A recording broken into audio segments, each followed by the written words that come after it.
Hello friends, नमस्कारम।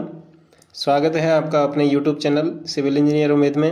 And दोस्तों, फिर आज अपन एक नए लेक्चर के साथ में एनवायरनमेंट इम्पैक्ट असेसमेंट के लिए एनालिसिस करेंगे। एंड दोस्तों, इस लेक्चर में अपन जो EIA का जो ड्राफ्ट आया था 2020 में, उसके बारे में डिस्कस करेंगे। एंड जो प्रोसेस है, कौन कौन सी प्रोसेस है EIA की, उनके बारे में डिस्कस करेंगे। दोस्तों, आज का अपना जो डिटेल डिस्कशन रहेगा वो ड्राफ्ट रहेगा। जो 2020 का जो ड्राफ्ट आया था वो पहला अपना एनालिसिस रहेगा दोस्तों।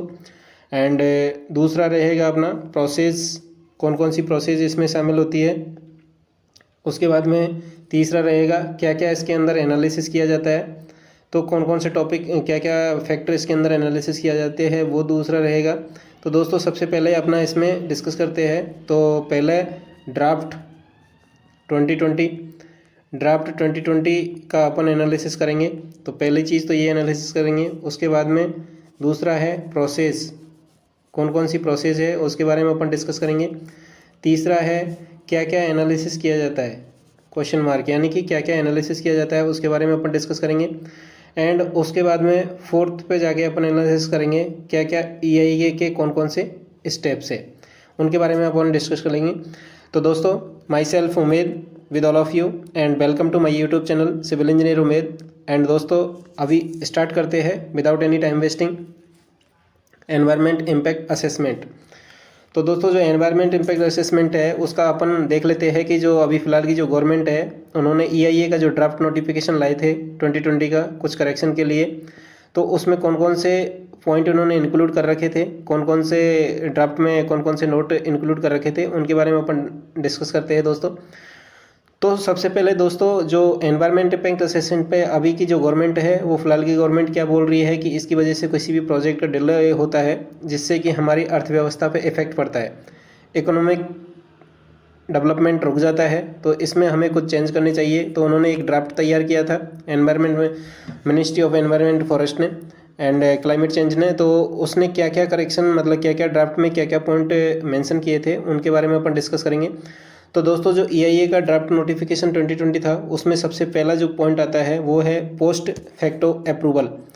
तो दोस्तों, पोस्ट फैक्टो अप्रूवल में अभी की जो गवर्नमेंट है उसने क्या डिसाइड किया। पोस्ट फैक्टो अप्रूवल के अंदर फर्स्ट पॉइंट उन्होंने मेंशन किया कि किसी भी प्रोजेक्ट के लिए जो किसी भी एनवायरनमेंट क्लियरेंस लेना होता है किसी भी प्रोजेक्ट के लिए, न्यू डेवलपमेंट प्रोजेक्ट के लिए, तो हम क्या कहे, पहले की प्रोजेक्ट लगा सकते हैं, उसके बाद में एनवायरनमेंट क्लियरेंस ले सकते हैं। ये कैसे हो सकता है दोस्तों? It decide they does not want the hinder the economic development. उनका क्या कहना था कि वो इकोनॉमिक डेवलपमेंट है उसको हिंडर नहीं करना चाहते। And environment clearance will be granted even after the construction. तो दोस्तों, after the construction environment clearance ले सकते हैं, ये भी अजीब सी बात है। तो ये पहला पॉइंट था पोस्ट फैक्टो अप्रूवल। तो जो ड्राफ्ट नोटिफिकेशन आया था उसमें उन्होंने कहा था कि हम जो इकोनॉमिक डेवलपमेंट है उसको नहीं रोक सकते, उसको हिंडर नहीं कर सकते, चाहे हम एनवायरनमेंट को हिंडर कर सकते।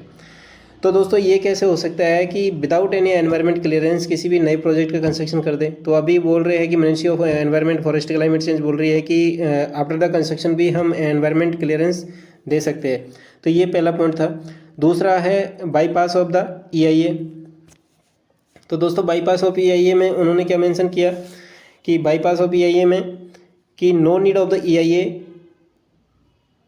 इफ गवर्नमेंट से दिस प्रोजेक्ट इज, ये दोस्तों ऑफ नहीं है, ये इफ है। अब उन्होंने क्या मेंशन किया है कि अगर गवर्नमेंट कहती है कि दिस प्रोजेक्ट इज स्ट्रेटेजिक, अगर प्रोजेक्ट स्ट्रेटेजिक है, इन्होंने यही मेंशन किया है कि अगर दिस प्रोजेक्ट इज स्ट्रेटेजिक, कोई भी प्रोजेक्ट है अगर वो स्ट्रेटेजिक है अगर, तो उसके लिए EIA का ज़रूरत नहीं है। तो दोस्तों, इसमें क्या EIA स्ट्रेटेजिक का अलग से डेफिनेशन आएगा क्या?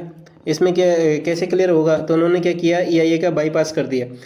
And in 2020 notification, second point में, in 2020 notification if any project covering area equal to लगभग 1,50,000 स्क्वायर मीटर। तो दोस्तों, इन्होंने क्या किया बाईपास ऑफ EIA में कि अगर मेरा जो एरिया है किसी भी प्रोजेक्ट का वो 1,50,000 स्क्वायर मीटर के आसपास है, तो उसके लिए कोई भी EIA की ज़रूरत नहीं पड़ेगी। लेकिन दोस्तों, इससे पहले जो अपना EIA का एक्चुअल EIA था, जो 2006 के करस्पॉन्डिंग जो भी उसमें अमेंडमेंट आए थे पहले EIA में, तो उसमें इस एरिया को कितना कंसीडर कर रखा था, 20,000 स्क्वायर मीटर कंसीडर कर रखा था। जबकि अभी की जो गवर्नमेंट है, अभी की जो ministry of environment forest MOEFC, उन्होंने क्या किया कि इस एरिया को बढ़ा करके 1,50,000 स्क्वायर मीटर कर दिया। तो इस तरह से उन्होंने बाईपास किया और कहा कि अगर गवर्नमेंट बोलती है कि this project is strategic and economic development के लिए, कोई भी गवर्नमेंट है अपनी इकोनॉमिक डेवलपमेंट करने के लिए कोई भी गवर्नमेंट बोल देगी कि स्ट्रेटेजिक है तो no need of EIA। Large project होते हैं जिनसे एनवायरनमेंट डिस्ट्रक्शन कितना होता है, एनवायरनमेंट लॉस कितना होता है, उसका तो EIA करने के बाद ही पता चलता है कि वो स्ट्रेटेजिक है या नहीं है। तो दोस्तों इस तरह से ये सेकंड पॉइंट था। थर्ड पॉइंट की तरफ बढ़ते हैं। थर्ड पॉइंट में उन्होंने मेंशन किया कि time period for submission report. तो दोस्तों इसमें इन्होंने कुछ थोड़ा चेंजमेंट किया था कि इन 2006 से इसमें time period for the submission report इन 2006 से डायल्यूशन किया गया था। इन EIA के 2006 का जो EIA था उसमें डायल्यूशन किया गया है। And the conducting time reduce from the 28 month to 10 to 14 month. ठीक है दोस्तों, अगर जैसे कि पहले जो EIA का कंडक्ट करने में जो टाइम लग रहा था किसी भी फैक्ट्री को, किसी भी इंडस्ट्री को, किसी भी डेवलपमेंट प्रोजेक्ट को स्टार्ट करने के लिए 20 to 28 मंथ का टाइम लग रहा था, उन्होंने उसको रिड्यूस करके 10 to 14 मंथ किया। और but the compliance is reported to be submitted by the parties every 6 month. तो दोस्तों अभी पहले क्या था कि जो कंप्लाइंस रिपोर्ट थी वो एवरी 6 मंथ में अपन क्या करनी पड़ती थी, सबमिट करनी पड़ती थी। लेकिन अभी का जो नया ड्राफ्ट नोटिफिकेशन आया है उसमें उन्होंने क्लियरली मेंशन किया है कि in this the compliance submission report time changes from once in year. तो उन्होंने क्या किया, जो भी ऑडिटिंग होती थी, जो भी कंप्लाइंस रिपोर्ट देनी पड़ती थी कि अभी क्या चेंज आ रहे हैं, क्योंकि कोई भी प्रोजेक्ट लगाते हैं तो उसका चेंज आता है एनवायरनमेंट के अंदर, आसपास की जो वहाँ पे पॉपुलेशन रह रही है, कॉलोनीज रह रही है, एनवायरनमेंट के ऊपर, वाटर पॉल्यूशन के ऊपर, सॉइल के ऊपर सारी रिपोर्ट है वो टाइम टू टाइम दिख रही है। बरसात में कैसा रहता है उसके अंदर क्लाइमेट चेंज, रेनी सीजन में कैसा रहता है, विंटर में कैसा रहता है, समर में कैसा रहता है, तो ये सारा अपन को देखना पड़ता था। लेकिन अभी की जो नया ड्राफ्ट है उसमें उन्होंने कहा कि आपको जो कंप्लाइंस रिपोर्ट देनी है वो सबमिट करनी है, वो वंस इन ईयर करनी है, जबकि पहले ये वंस इन 6 मंथ था। ठीक है दोस्तों, तो उसके बाद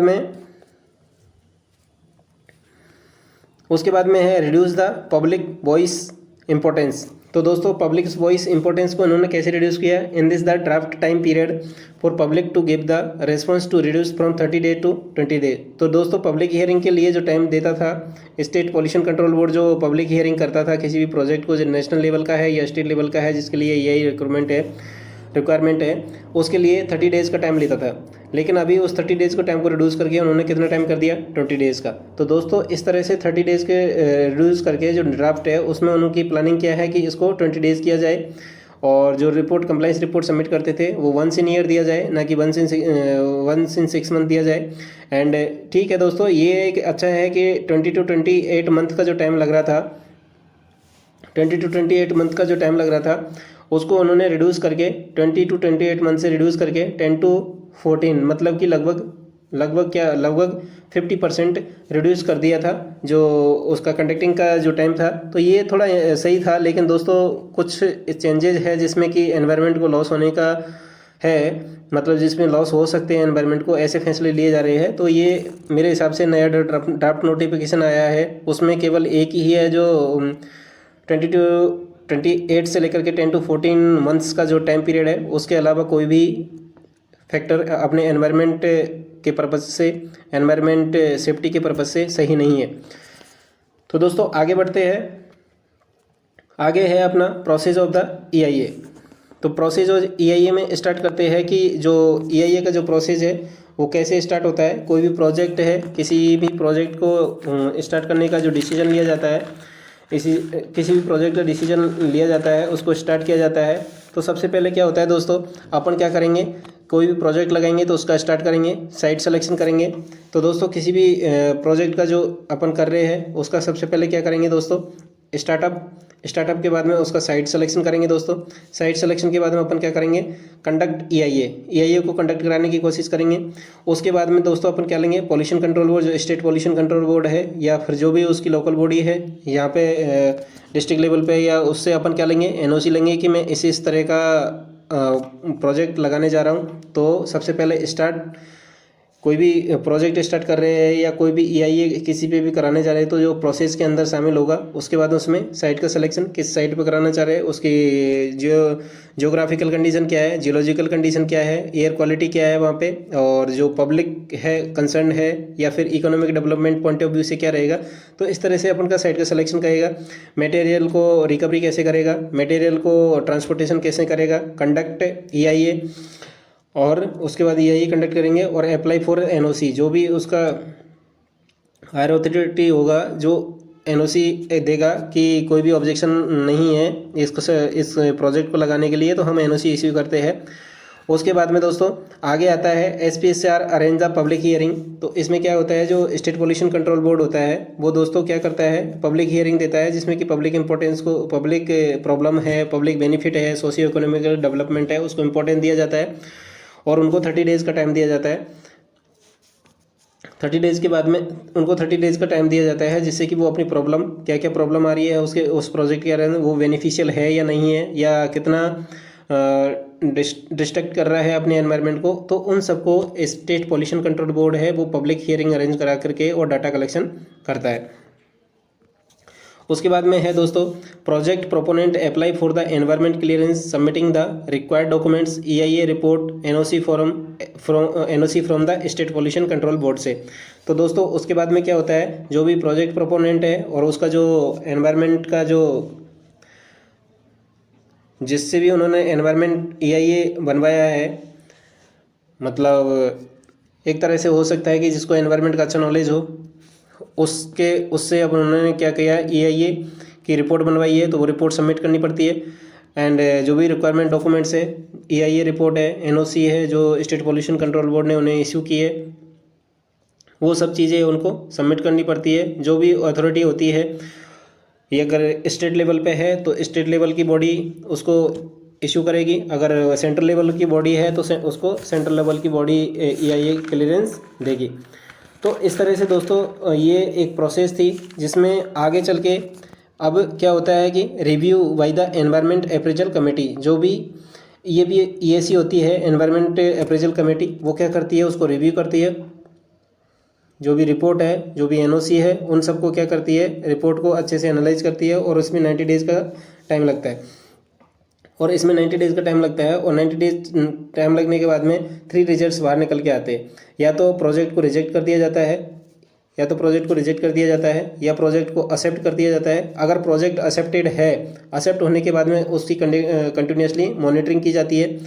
मॉनिटरिंग करने के बाद में, मॉनिटरिंग करने से क्या होता है दोस्तों, मॉनिटरिंग करेंगे तो अपन को पता चलेगा कि अभी इस प्रोजेक्ट का क्या इफेक्ट पड़ रहा है, क्या उसका बेनिफिट हो रहा है सीजनली, या फिर जो लोकल बॉडी है या फिर वाटर बॉडी है या फिर वहाँ पे जो लोकलिटी है उसके ऊपर क्या इफेक्ट पड़ रहा है। तो इस तरह से सारे फ्लोरा एंड फौना पे क्या इफेक्ट पड़ रहा है, तो ये सब मॉनिटरिंग के अंदर आते हैं। सभी सारे फैक्टर को मॉनिटर किया जाता है, ऑडिटिंग की जाती है। अगर उसमें कुछ चेंजेस की ज़रूरत है तो उन्हें सजेस्ट किया जाता है और उनका कंप्लाइंस को देखा जाता है कि इसमें क्या क्या रिक्वायरमेंट है, क्या क्या चेंजेस की रिक्वायरमेंट है, तो उनका सबका ऑब्जर्वेशन बनाया जाता है।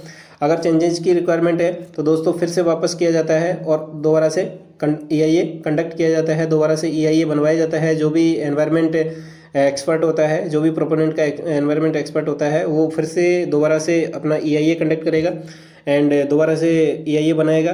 जो भी चेंजेस हैं उनको उसमें शामिल करेगा, कौन कौन से फैक्टर है उनको भी शामिल करेगा। उसके बाद में फिर से एनओसी के लिए अप्लाई करेगा, उसको एनओसी इशू होगा तो उसके बाद में फिर से हियरिंग होगा और हियरिंग होने के बाद में ये प्रोसीजर चलता रहेगा। अगर फिर से एक्सेप्टेड है तो उसका मॉनिटरिंग करेंगे, रिजेक्ट है तो उसको रिजेक्ट कर देंगे और उसके बाद में क्या होगा, अगर दोबारा से चेंजेस की ज़रूरत है तो फिर से ये कंडक्ट करना पड़ेगा।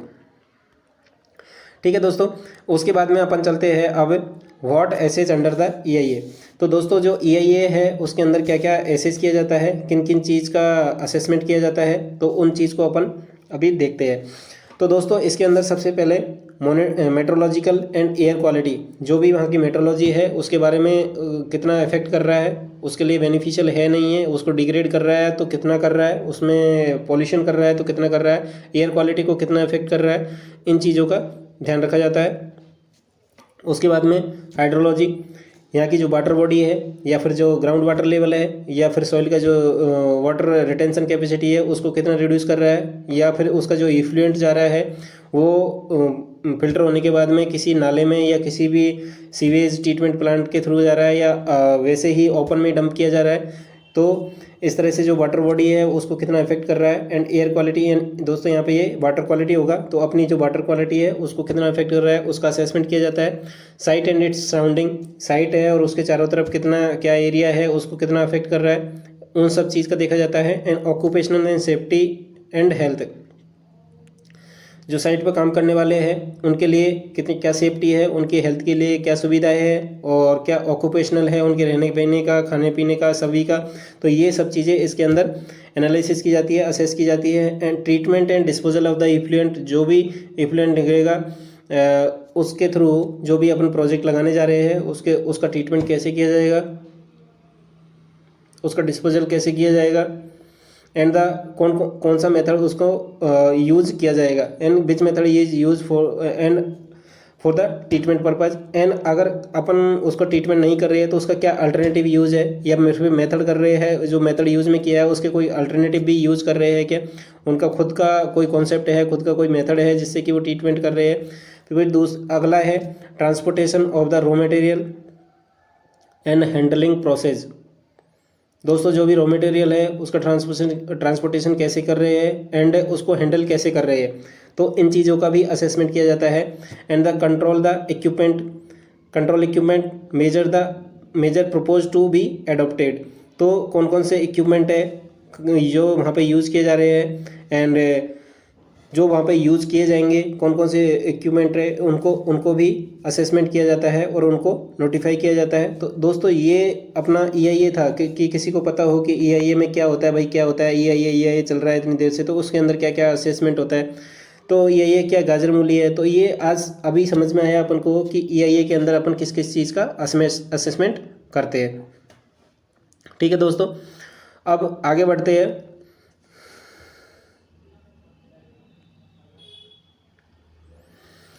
दोस्तों स्टेप्स ऑफ द EIA। तो दोस्तों जो स्टेप्स ऑफ EIA है उनको अपन थोड़ा एनालिसिस अच्छे से करके चलेंगे कि कौन कौन से स्टेप्स है जिनके थ्रू अपन EIA की प्रोसेस है, EIA के जो स्टेप्स है उनमें क्या क्या किया जाता है, उन स्टेप्स को अपन समझेंगे। तो सबसे पहले है दोस्तों EIA में स्क्रीनिंग के बाद में स्कोपिंग, जो स्क्रीनिंग की जाती है किसी भी प्रोजेक्ट की, उसके बाद में उसका स्कोपिंग देखा जाता है, उसके बाद में असेसमेंट एंड इवोल्यूशन किया जाता है, एंड उसके बाद में जो रिपोर्ट है वो तैयार की जाती है, EIA का रिपोर्ट उसका स्टडी किया जाता है। उसके बाद में review, environment impact summary and licensing, जो भी EIA environment impact assessment statement जो होता है, EIS बनता है, उसका अपन क्या किया जाता है, रिव्यू की जाती है और लाइसेंसिंग के बारे में रिव्यू किया जाता है। And decision making whether to approve project और नॉट की, और उसके बाद में डिसीजन जो हायर अथॉरिटी होती है या फिर जो भी एनवायरनमेंट अप्रेजल कमेटी होती है वो डिसीजन लेकी है कि प्रोजेक्ट अप्रूव होने के लायक है या नहीं है। उसके बाद में मॉनिटरिंग की जाती है, जो भी कंप्लाइंसेज है एनफोर्समेंट किया जाता है। उसके बाद जो भी कंप्लाइंसेज है ये उनको कितना फॉलो किया जा रहा है कि मॉनिटरिंग की जाती है कंटिन्यूसली। उसके बाद में एनवायरमेंटल ऑडिटिंग की जाती है।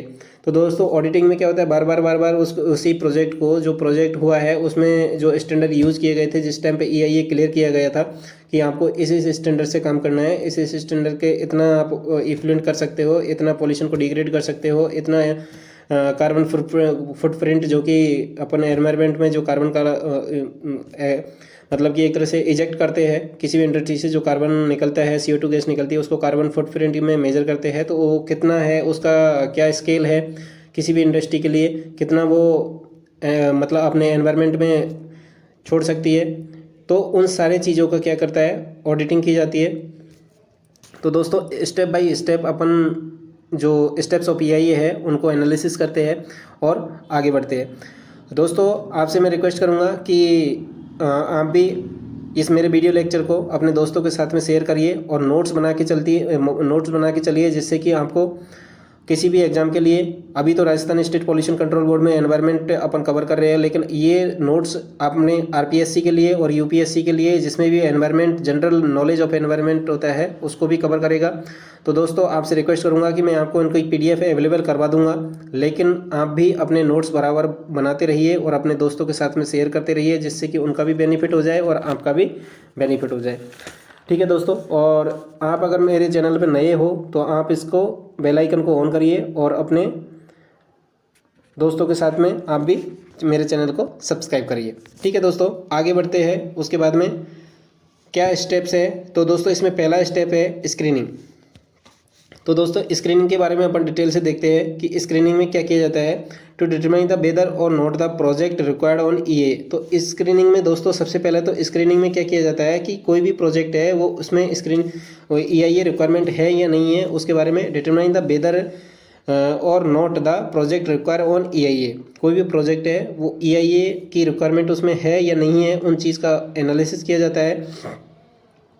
And EIA screening we done as early as possible in the development of the proposal in order for the proponent and other stakeholder to be aware of the possible EIA obligation। तो दोस्तों ये जो screening की जाती है किसी भी project की, जो EIA कंडक्ट कराने जा रहे हैं अपन, तो उसमें एज सुन एज पॉसिबल, जितना संभव हो सके उतना जल्दी इसका स्क्रीनिंग करवा लेना चाहिए, जिससे कि जो भी प्रोपोनेंट है, स्टेक होल्डर है, वो अवेयर हो जाए कि इसमें EIA में कौन कौन सी पॉसिबिलिटीज़ बनती है, द पॉसिबल ऑब्लिगेशंस है, उनको उनके बारे में अवेयर हो जाए।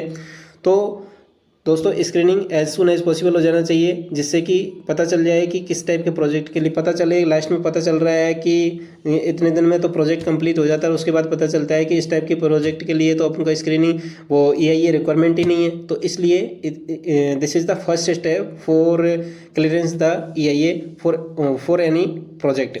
ठीक है दोस्तों, तो आगे बढ़ते हैं। उसके बाद में आता है स्कोपिंग।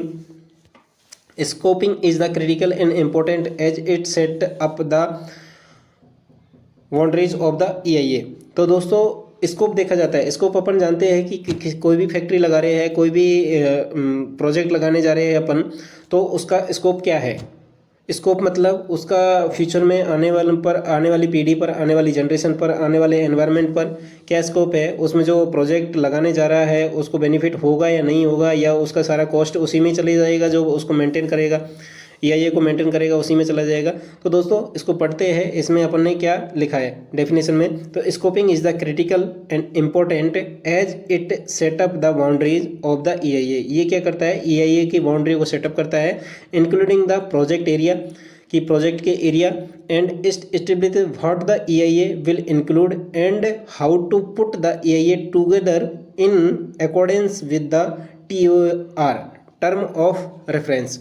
तो दोस्तों जो अपन ने जो टर्म ऑफ रेफरेंस हुआ था, यानी कि जो जो अपन ने फैक्टर कंसीडर किए थे, जो जो स्टैंडर्ड मेजर स्टैंडर्ड है वो उनमें मेंशन किए थे, उसके हिसाब से वो उन पे खरा उतर रहा है या नहीं उतर रहा है, एंड कितने एरिया को कवर कर रहा है, और उससे बेनिफिट होने वाला है आने वाली फ्यूचर पीढ़ी पे, फ्यूचर जनरेशन पे, वो नहीं हो रहा है। क्या इस प्रोजेक्ट का क्या स्कोप है, सोशियो इकोनॉमिक डेवलपमेंट है या नहीं है, तो उन चीज़ों का इसमें स्कोपिंग में एनालिसिस किया जाता है। उसके बाद में दोस्तों अगला है असेसमेंट एंड इवोल्यूशन। तो दोस्तों पहला स्क्रीनिंग हुआ अपना, उसके बाद में स्कोपिंग हुआ, उसके बाद में असेसमेंट एंड इवोल्यूशन।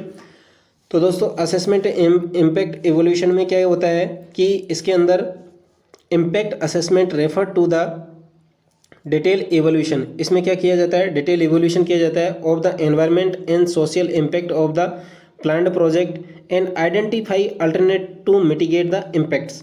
तो दोस्तों अपन ने क्या किया कि उनका अपन ने स्कोपिंग में तो देख लिया कि कितना उसको कर रहा है, किस किस को फैक्टर अफेक्ट कर रहा है, उसका स्कोप क्या है, कितना सोशियो इकोनॉमिक डेवलपमेंट से वो प्रोजेक्ट इंपॉर्टेंट है।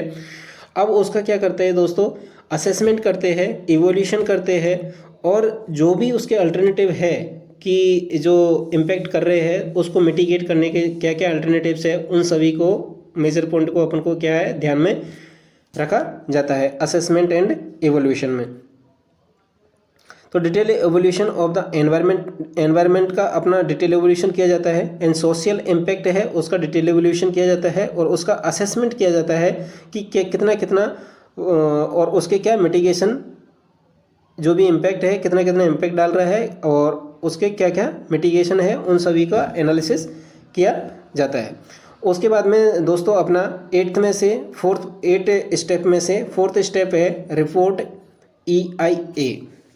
तो दोस्तों जो रिपोर्ट EIA में it is essential to collect the all relevant information on the current status of the environment. It provides the baseline against which due to a development and can be measured. The feedback of the public also measure in this and important the suggestions.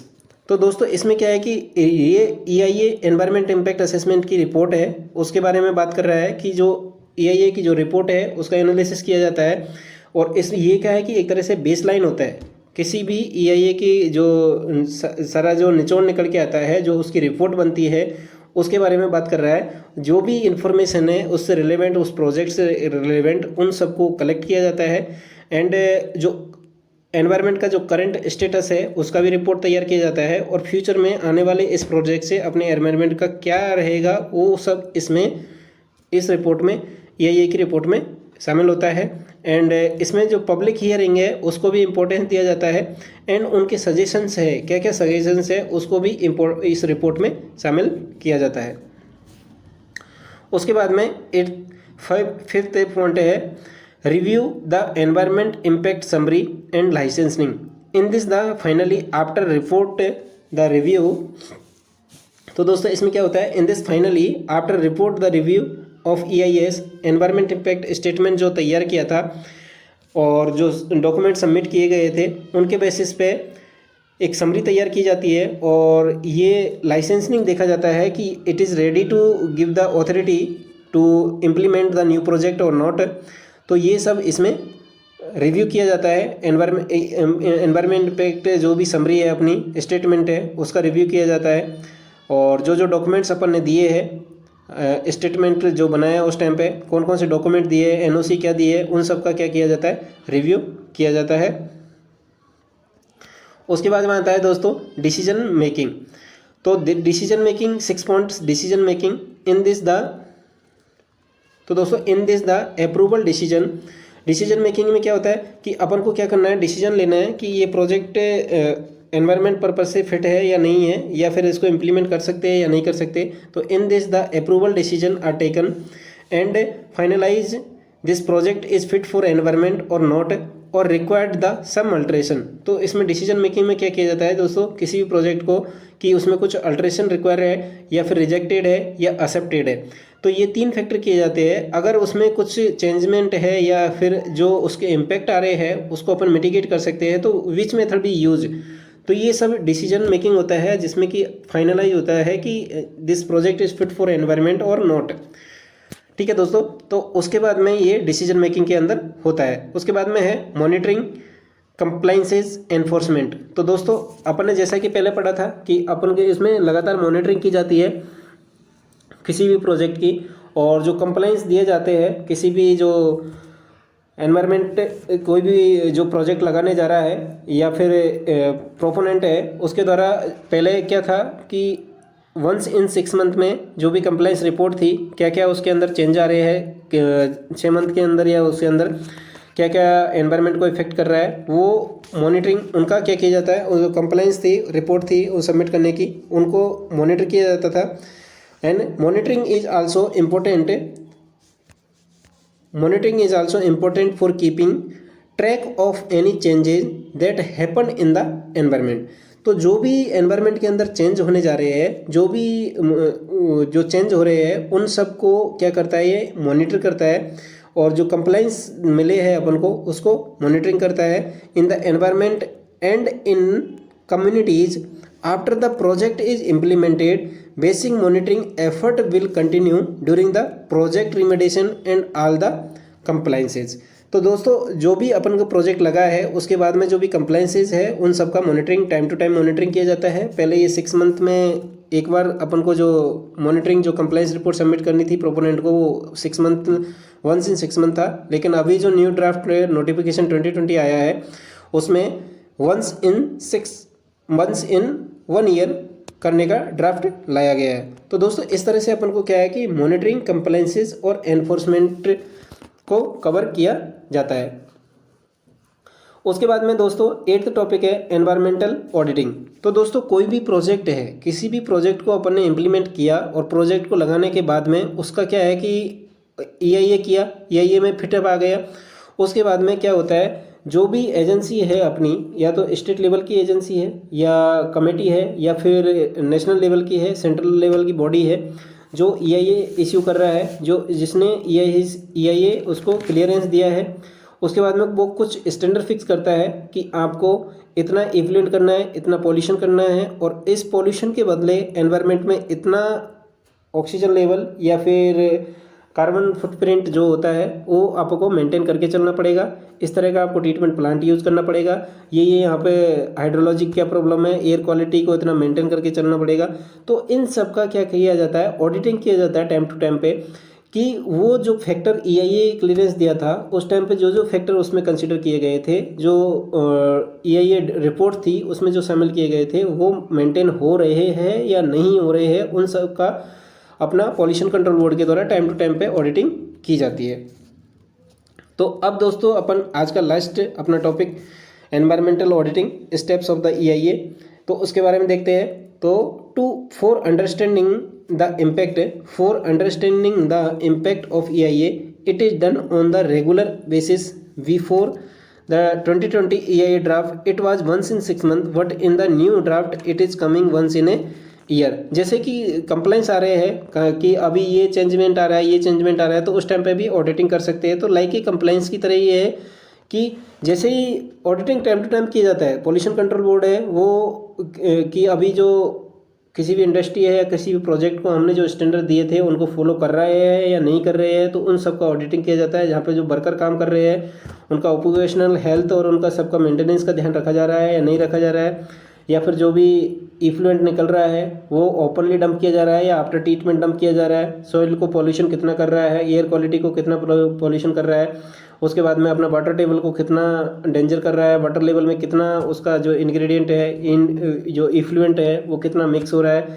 तो इन सारे फैक्टरों का auditing की सहायता से matchup किया जाता है और उससे पता लगाया जाता है कि ये अभी भी उसी स्टैंडर्ड पे काम कर रहा है या नहीं कर रहा है। ये ऑडिटिंग अपना टाइम बाई टाइम किया जाता है और ये ऑडिटिंग है जो एनवायरनमेंट पर्पज से, सोशियो इकोनॉमिक डेवलपमेंट से and for green environment and clean environment purpose से भी बहुत इंपॉर्टेंट है, इसलिए इसको टाइम टू टाइम हैंडल करता रहता है पॉल्यूशन कंट्रोल बोर्ड। तो दोस्तों इस तरह से अपन ने आज के लेक्चर में draft notification 2020 and process of EIA and क्या क्या असेसमेंट किया जाता है EIA के अंदर एंड क्या क्या स्टेप्स है EIA के अंदर, उन पॉइंट्स को अपन ने कवर किया। And I hope you understand very well and please make your notes properly. और आपको दोस्तों मैं अपने जो PDF है वो नोट्स में आपको प्रोवाइड करा दूंगा, लेकिन आपसे मैं रिक्वेस्ट करता हूं कि आप इन नोट्सों को बराबर प्रॉपर तरीके से बनाते रहिए। थैंक यू दोस्तों, ऑल द बेस्ट, जय हिंद, जय जवान, जय किसान। थैंक यू दोस्तों।